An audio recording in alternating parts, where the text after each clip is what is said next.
7th chapter है graphical representation of data. अब हम डाटा को ग्राफ के थ्रू रिप्रेजेंट करेंगे। ठीक है, ये इंट्रोडक्शन है, जस्ट ग्राफ के बारे में बताया हुआ है कि ग्राफ क्या है। जिस तरीके से हम किसी भी डाटा को डायग्राम के थ्रू रिप्रेजेंट करते थे, उसी तरीके से हम डाटा को अब ग्राफ के थ्रू रिप्रेजेंट करेंगे। मेन डिफरेंस क्या है, डायग्राम को हम किसी प्लेन पेजेस, इस तरीके के प्लेन कागज़ पर बना सकते हैं, लेकिन ग्राफ को हम ग्राफ पर ही बनाएंगे। इस तरीके का ग्राफ पेपर पर ही हम ग्राफ को बनाते हैं। ठीक है, डायग्राम को आप किसी भी प्लेन पेज पर बना सकते हैं, लेकिन ग्राफिकल रिप्रेजेंटेशन के लिए मुझे ग्राफ की नीड होगी। इस तरीके के ग्राफ होने चाहिए जिन पर आप बना सकें। Utility of graphical representation of data. Graphical representation of data का क्या यूज़फुलनेस है, ये वो दिए हुए हैं, आप जस्ट इन्हें रीड कर लेंगे। नेक्स्ट है disadvantage of graphical representation. Graphical representation के क्या ड्रॉबैक हैं, ठीक है, क्या डिमेरिट्स हैं। नेक्स्ट है difference between diagrams and graph. ये बहुत इंपॉर्टेंट है, आप ये मान के चलिए थ्योरी पार्ट में ये क्वेश्चन आ सकता है कि डायग्राम और ग्राफ में क्या डिफरेंस है, ये आप कर लेंगे। आज हम करेंगे कंस्ट्रक्शंस ऑफ ग्राफ। हम ग्राफ को बनाएं कैसे। ठीक है, ग्राफ को बनाने के लिए हॉरिजेंटल एक्सिस हम लेते हैं जिसे हम एक्स एक्सिस कहेंगे, और एक वर्टिकल एक्सिस लेंगे जिसे हम वाई एक्सिस कहेंगे। ठीक है, इनको हम, और जहाँ ये एक दूसरे को कट करेंगे that is the point of origin. ठीक है, देखिए ग्राफ पर ही मैं आपको बना रही हूँ, इसीलिए ये चीज़ इस तरीके से। अगर नेगेटिव पार्ट्स भी हैं तो आप इसे बीच में ले सकते हैं ओरिजिन को। अगर आपको दिख रहा है कि ग्राफ को में नेगेटिव साइड कुछ नहीं हमें शो करना, ये लिया, थोड़ा सा डार्क कर लिया ताकि दिख जाए वाई एक्सिस, और यहाँ पर ये है एक्स एक्सिस। ठीक है, दिख रहा है। तो जो ये पॉइंट है ये हमारा क्या होगा, ओरिजिन। ये क्या है, एक्स एक्सिस, और ये क्या है, वाई एक्सिस।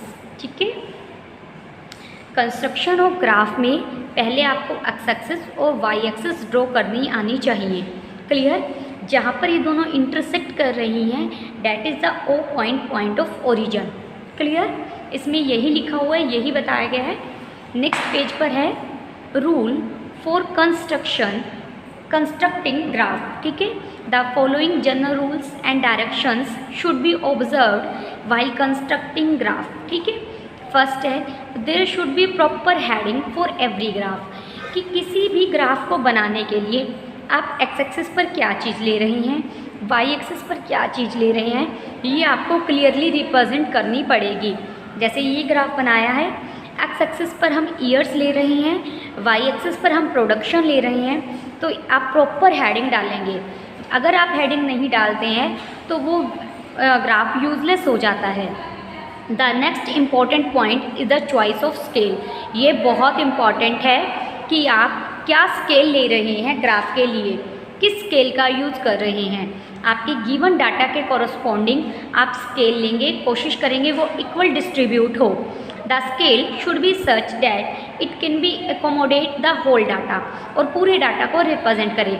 ठीक है, थर्ड है if the figures of variable start with high values. अगर मान लीजिए फिगर स्टार्ट ही 200 या 2000 से हो रहा है, ठीक है, तो we maintain continuity of the variable from the origin.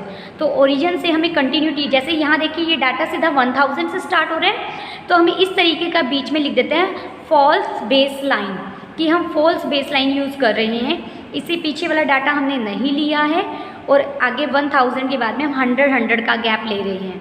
जब हमने शुरू किया ओरिजिन के बाद सीधा मैं यहाँ 1000 ले रही हूँ। ठीक है, इसका मतलब जीरो और इसके फर्स्ट पॉइंट के बीच में कितने का गैप है, 1000 का, लेकिन आगे मैं गैप ले रही हूँ 100 का। ठीक है, तो हम यहाँ पर इस तरीके से सिंबल लगाएंगे। ठीक है, और उस पर लिख देंगे फॉल्स बेस लाइन, कि जब डाटा हाई क्वांटिटी से स्टार्ट हो तो हम फॉल्स बेस लाइन से स्टार्ट कर रहे हैं, एक अपनी तरफ से जो पूरे स्केल पूरे डाटा को रिप्रेजेंट करे उस स्केल से उठा रहे हैं। The sufficient portion of the graph would be go waste. In this case we use false base line कि 1000 से पहले वाले मुझे किसी डाटा की नीड नहीं है, तो उसे हम फॉल्स बेस लाइन से रिप्रेजेंट कर रहे हैं। हालांकि अगर आप यहाँ 100 से शुरू करें, 100, 200, 300, 400, हमारे तो ग्राफ पर इतना बन भी नहीं पाएगा। अगर आप 500 से भी शुरू करते हैं तो नीचे 1000 तक का डाटा तो वेस्ट है, क्योंकि वहाँ तक का मुझे कोई डाटा दिया ही नहीं होगा। ठीक है। Data should be plotted on the graph paper on the basis of values of variable X and Y while joining the plotted points. ठीक है। प्लॉटेड पॉइंट्स को जो आप ज्वाइन कर रहे हैं तो एक्स और वाई वेरिएबल्स की जो भी वैल्यू आएंगी उनको आप डॉट से रिप्रेजेंट कर सकते हैं, सिंपल लाइन से रिप्रेजेंट कर सकते हैं। नेक्स्ट है index. When different lines are drawn there must be accompanied by the index in which it should be clearly shown that which lines represent which variable। अगर आप एक से ज़्यादा लाइन्स बना रहे हैं, अभी आप देखेंगे मैं बनाऊंगी 2 वेरिएबल के लिए, वहाँ पर हर लाइन के लिए, हर कर्व के लिए आप राइट करेंगे कि किस चीज़ के लिए आप कौन सा सिंबल यूज़ कर रहे हैं। उसके बाद है ग्राफ ऑफ टाइम सीरीज। ठीक है। जब हम टाइम के अकॉर्डिंग वेरिएबल्स लेते हैं, जब हम टाइम में चेंजेस के अकॉर्डिंग, जैसे जैसे टाइम पास हो रहा है वेरिएबल्स में कितना चेंज हुआ है ये चेक करना चाहते हैं, तो उसे टाइम सीरीज बोलते हैं, लाइन ग्राफ भी कहते हैं। When we observe the value of a variable at different points of time the series so formed is called time series. The technique of graphical representation is helpful in analyzing change at the different points of time. We generally take the time on the x-axis। x-axis पर normally ऐसा hard and fast rule तो नहीं है, लेकिन 99% हम graph के लिए एक ही जैसा रूल फॉलो करते हैं कि हम x-axis पर टाइम ले लेते हैं और y-axis पर हम वेरिएबल्स ले लेते हैं। The graph so formed is called graph of time series और लाइन ग्राफ। ठीक है। जैसा इन्होंने दिखाया है, एक डायग्राम बनाया है, देखिए यहाँ पर टाइम ईयर्स लिए हुए हैं 2008, 2009, 2010, 11, 12। ठीक है। और इधर हमने प्रोडक्शन जो भी आपका है फॉरेन एक्सचेंज रिजर्व वो लिए हुए हैं और उसके अकॉर्डिंग डायग्राम बनाया हुआ है। चलिए हम डायग्राम बनाते हैं, ग्राफ बनाते हैं, आपको इजीली क्लियर हो जाएगा। Represent the following data by a line graph. अब लाइन डायग्राम नहीं है, लाइन ग्राफ है। हमने लाइन डायग्राम भी किया था। ईयर्स 13, 14, 15, 16, 17 एंड 18 ईयर्स की बात कर रहे हैं। सेल्स इन लाख में है 25, 19, 35, 30, 45 एंड 37 ईयर्स को आपने लिखा। ठीक है। 2000 जैसे हम लाइन डायग्राम बनाते थे ना, एक लाइन ड्रॉ कर देते थे। देखिए 25 और यहाँ ब्रैकेट में लिखेंगे आप इन लाख चल रहा है। सबसे पहला हमने एक्स एक्सिस और वाई एक्सिस ली, फिर हमने एक्स एक्सिस पर ईयर्स डिनोट किए, वाई एक्सिस पर ग्राफ के थ्रू ही बहुत इजीली। ग्राफ में देखो डार्क और लाइट्स होती हैं, लाइन्स होती हैं हमारे पास। यहाँ मैंने एक्स एक्सिस पे ले लिया 2013, मैंने 2 का गैप लिया 2 बॉक्सेस का। यहाँ 2014, यहाँ 2015, यहाँ 2016, यहाँ 17 और यहाँ 18 हो जाएगा ना, दिख रहा है आपको। उसके बाद 13 पर हमारा यहाँ पर भी आप स्केल लेंगे उसके कॉरस्पॉन्डिंग 10, 20, 30, 40, 50। 2013 की लाइन है, मान लीजिए यहाँ 10 है, यहाँ 20 है और यहाँ 30 है। ठीक है। 13 की लाइन 25 तक, इन दोनों के बीच में 25 यहाँ पर आएगा। एक डॉट लाइन लगा लीजिए, आप सिर्फ एक डॉट लाइन लगा लीजिए। ठीक है। 2014 का कितना है?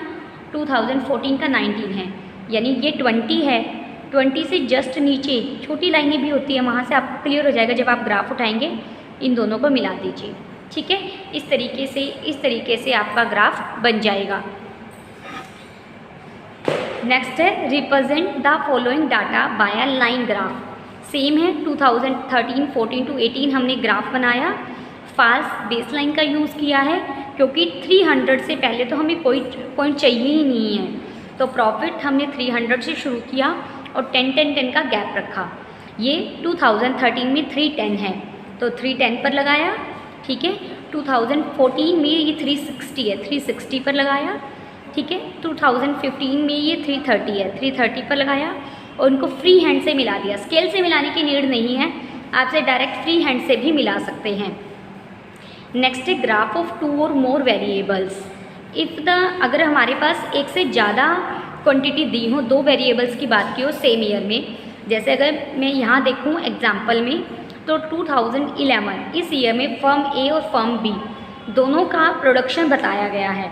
तो ग्राफ बनाते वक्त 2 लाइन्स बनेगी, पहले हम इतना कंसीडर करेंगे, इतना कंसीडर करेंगे और लाइन ग्राफ बना लेंगे, फिर हम इसको मिस कर देंगे, इसको छोड़ देंगे और 11 में इसका ये इस वाले पार्ट का ग्राफ बना लेंगे, लाइन ग्राफ ही, ठीक है।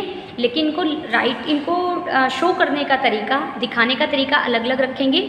जैसे हमने फर्म ए के लिए डार्क लाइन का यूज़ किया है और फर्म बी के लिए डॉटेड लाइन का यूज़ किया है, और ये इंडेक्स में आप यहाँ लिख देंगे ये चीज़ कि firm the production A of period 11 is shown by the thick line and production of firm B for the same period is shown as a dotted line, ठीक है। सिर्फ आपने पॉइंट्स लेने हैं और मिला देना है। नेक्स्ट है represent the following data graphically. Years दिए हुए हैं और यहाँ पर हमारे पास 3 डाटा हैं, कॉस्ट प्राइस है, सेल प्राइस है और प्रॉफिट है। तीनों हम वाई एक्सिस पर शो कर रहे हैं, तो cost oblique sale oblique profit आप तीनों लिख कर आएंगे। कॉस्ट के लिए ये डाटा, ये जो स्केल है कॉस्ट का काम करेगा। जब मैं सेल बनाऊंगी तो ये डाटा सेल का काम करेगा और प्रॉफिट के लिए डाटा प्रॉफिट का काम करेगा। तीनों कर्व्स आप बना लेंगे। तीनों कर्व्स देखिए, इसमें बारीक डॉटेड हैं, इसमें थोड़ा ज़्यादा बड़े डॉट हैं, ठीक है। तो 3 हमने ग्राफ एक साथ बना दिए।